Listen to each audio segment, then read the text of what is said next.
फिलहाल आपको हम दिखा रहे हैं कि उत्तर प्रदेश के ऑल इंडिया मजलिस इत्तेहादुल मुस्लिमीन के गठबंधन वाली मोर्चा संकल्प भागीदारी मोर्चा के ओम प्रकाश राजभर जी मीडिया से बातचीत करते हुए क्या कहा।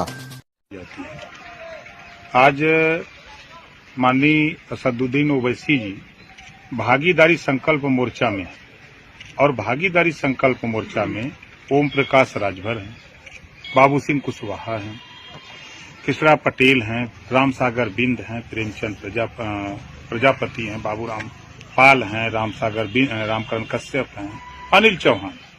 8 लोग तो हिंदू हैं, अगर वो हिंदू मुसलमान करते हैं। जब ये कांग्रेस के साथ रहते हैं, ये कौम कांग्रेस के साथ रहती है, कांग्रेस की सत्ता बनाती है, तब हिंदू मुसलमान नहीं होता है। जब ये समाजवादी पार्टी के साथ रहते हैं तब भी ये हिंदू मुसलमान नहीं दिखता है। जब ये अपने पैगंबर के इशारे पर जब उनकी बात को ये मान लिए, खुदा उसी की मदद करता है जो खुद अपनी मदद के लिए तैयार है। भाजपा के ही सांसद ने बताया कि ये मेरे सहयोगी हैं, उन्होंने मुझको बिहार में चुनाव जिताया, उन्होंने कहा ओवैसी जी ने। अब पश्चिम बंगाल में होगा, उसके बाद यूपी की तैयारी। जो भाजपा के नेता बोल रहे हैं लोडर हैं, ये बीजेपी में लोडर लोग हैं, इनको रखा गया बोलने के लिए। राष्ट्रीय पिछड़ा वर्ग आयोग बना 2 अक्टूबर 2017 को, राष्ट्रीय स्तर पे पिछड़ों को हिस्सेदारी देने के लिए।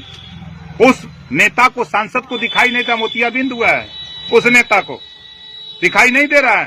तारीख पे तारीख था, 6 महीने के लिए बना था राष्ट्रीय पिछड़ा वर्ग आयोग, रोहिणी आयोग, 6 महीने के लिए, और 3 साल 4 महीना हो गया।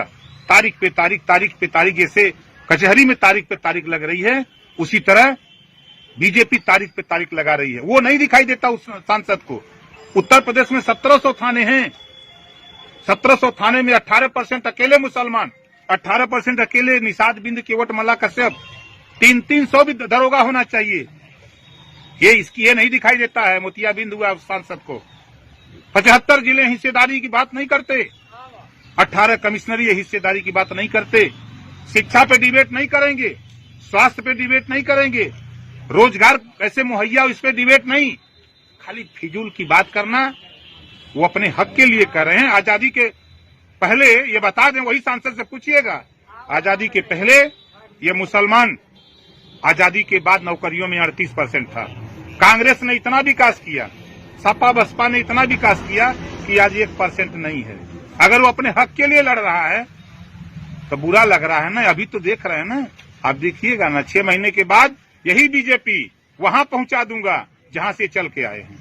दिल्ली में जो किसानों का उपद्रव हुआ है, जो लाल किले पे झंडा फहराया गया, इसको लेकर आप क्या कहेंगे, इसकी नाकामी है? ये आरएसएस और बीजेपी के रची हुई साजिश है, जिसका पर्दाफाश हो रहा है। पुलिस खुद खोज रही है, बीजेपी के नेता जाके कर रहे हैं। आपने देखा दिल्ली में दंगा, जो दिल्ली में सीएए और एनआरसी को लेके हुआ, कौन दंगा कराया? बीजेपी के लोग कराए। देश में दंगा कौन कराता? यही लोग कराते हैं। यही लोग हिंदू मुसलमान, मंदिर मस्जिद की बात करते हैं। ये कभी शिक्षा, स्वास्थ्य, रोजगार, नौकरी की बात नहीं करते। दिल्ली हिंसा को लेकर आज जो पुलिस कर्मियों के परिवार के लोग हैं, वो भी आज धरने पर बैठे हैं, उनके परिवार। बीजेपी की साजिश है, ऐसा है ना। अभी अब परसों पकड़ा गया ना एक, वो बताया ना कि हमको 60 लोगों को लगाया गया है दंगा कराने के लिए, मारने के लिए, किसानों के नेता को। किसान संगठनों और किसानों को उन पर आरोप लग रहे हैं कि ये लोग जो उपद्रवी लोग हैं, इनको बाहर का बताया जा रहा है कि किसान नहीं, ये दंगा फैलाने आए हैं और देश में शांति को माहौल दिलाने। कल आरएसएस के लोगों ने अपने कार्यालय पर संघ का झंडा फहराया, बीजेपी का झंडा फहरा रहे हैं अपने कार्यालय पर। क्या ये राष्ट्रद्रोही नहीं है? दूसरे की तरफ उंगली उठा रहे हैं, ही क्या कर रहे हैं सब? ये 100% देश में दंगा करा के, हिंदू मुसलमान में लड़ा करके, मंदिर मस्जिद के चक्कर में फंसा के, जो जनता की मूलभूत समस्या शिक्षा, स्वास्थ्य, रोजगार, नौकरी, इससे भटकाते हैं। ये जो कब बोले हैं ना, यही न कहे थे 50 दिन का टाइम दीजिए, हम काला धन विदेश से ले आएंगे। नहीं लाएंगे तो चौराहे पर बुला करके हमको जो दवाई करना करिए। 50 दिन का टाइम मांगा था, 15-15 लाख दे रहे थे, 2 करोड़ नौकरी दे रहे थे। नोटबंदी के बाद 3 लाख कंपनी बंद कर दिया। मोदी जी सीना ठोक के बोलते हैं। जीएसटी आई, एक देश एक टैक्स होगा, और पेट्रोल डीजल पे जीएसटी नहीं। इस नाते अडानी और अंबानी का वो कारोबार है। जिस दिन पेट्रोल डीजल पे जीएसटी लगा देंगे, उसी दिन बीजेपी को विदाई कर देगा। इन्होंने कहा 20 दिन में कोरोना भगा रहे थे ना। आपको लगता है जैसे कि आप बीजेपी को हटाने के लिए आप अलायंस कर रहे हैं? समाजवादी पार्टी भी ये कह रही है कि हम बीजेपी को हटाने के लिए छोटे छोटे दलों को मिलाएंगे।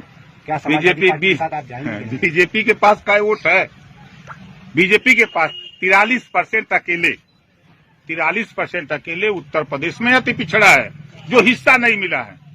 और 22% मुसलमान है। 23, 22, 65, 100 में 65 हमारा है, 35 में बंटवारा है, उसमें भी हिस्सा हमारा है। तो बिहार चुनाव को लेकर आप पर तंज कैसे आते हैं, ओवैसी जी पे तंज कैसे आते हैं कि बिहार चुनाव जो उनकी वजह से हारा गया? तो देखिए, ये कसने वाले लोग बीजेपी के लोग हैं। 24 सीट पे मात्र चुनाव लड़ा आदमी। एमआईएम मात्र 24 सीट पे चुनाव लड़ा, शेष सीटों पे नहीं लड़ा है। ये कहने वाले लोगों को मोतिया बिंदुआ दिखाइए नहीं देता है। कदम कदम बढ़ाए जा, बोलो मेरे साथ, खुशी के गीत गाए जा, जिंदगी है कौम की, तू कौम पे लुटाए जा, तू शेर हिंद आगे बढ़, मरने से तू कभी न डर, उड़ा के दुश्मनों का सर, जोर से वतन बढ़ाए जा, जोर से वतन बढ़ाए जा, हिम्मत तेरी बढ़ती रहे, खुदा तेरी सुनता रहे, जो तेरे सामने खड़े हो, तू खाक में मिलाए जा, तू खाक में मिलाए जा, कदम कदम बढ़ाए जा, खुशी के गीत गाए जा, ये जिंदगी है कौम की, तू कौम पे लुटाए जा। अब यहाँ पर कौम का मतलब मुसलमान नहीं, कौम का मतलब भारत है। ये तराना था नेताजी सुभाष चंद्र बोस का, उसमें क्या था? अब आप पढ़ेंगे मेरे साथ। चलो दिल्ली पुकार के, कौमी निशान संभाल के, लाल किले पे गाड़ के, लहराए जा, लहराए जा, लहराए जा। ऑल इंडिया मजलिस इत्तेहादुल मुस्लिमीन के राष्ट्रीय अध्यक्ष बैरिस्टर असदुद्दीन ओवैसी का गाया हुआ तराना इस वक्त सोशल मीडिया में जबरदस्त वायरल हो रहा है। खास आज आपको हम ले चलते हैं देश के अलग अलग राज्यों में असदुद्दीन ओवैसी के प्रयास। ऑल इंडिया मजलिस इत्तेहादुल मुस्लिमीन के कार्यालय का होना बहुत बड़ी कामयाबी बता रही है। हैदराबाद से निकली हुई पार्टी, हैदराबाद के दारुसलम से निकली हुई पार्टी अब देश भर में दारुसलम तैयार कर रहे हैं। मजलिस इत्तेहादुल मुस्लिमीन उम्मीद बनकर इस देश में निकली है। इस सदी के और इस दौर में असदुद्दीन ओवैसी का प्रयास सराहनीय है और देश के अलग अलग राज्यों में इस तरह के कार्यालय देखने को मिल रहे हैं।